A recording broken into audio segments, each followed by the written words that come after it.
Okay, let's go.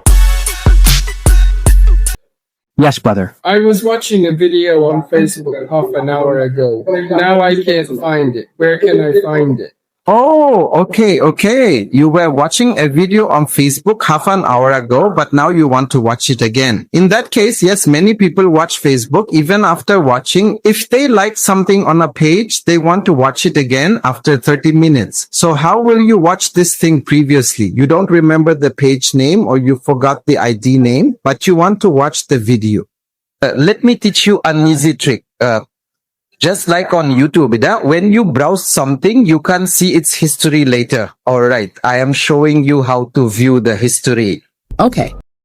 So আমি চলে আসলাম হচ্ছে আমার মোবাইল স্ক্রিনে। আমি এখান থেকে খুঁজে বের করব হচ্ছে আমার ফেসবুকের অফিসিয়াল যে অ্যাপসটা আছে এটা ওপেন করলাম। এটা ওপেন করার পরে এই যে হচ্ছে আমার প্রোফাইল পেজ, আপনি এখান থেকে ক্লিক করবেন। যেকোনো একটা ভিডিও আপনি ক্লিক করবেন নতুন করে।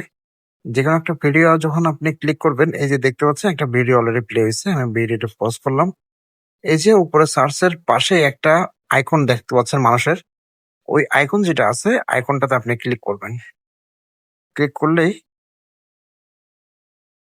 দেখতে পাচ্ছেন এবার হচ্ছে চলে আসছে এখানে notification, your profile, save reels, like reels, share reels and history.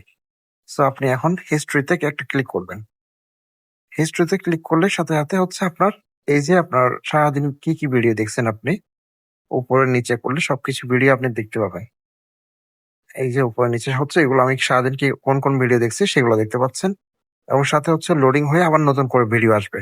এই যে নিচে দেখতে পাচ্ছেন নতুন করে ভিডিও, এই ভিডিওগুলো আপনি দেখবেন। সারাদিন আপনি কোন কোন ভিডিও দেখছেন সেগুলো আপনি দেখতে পাবেন।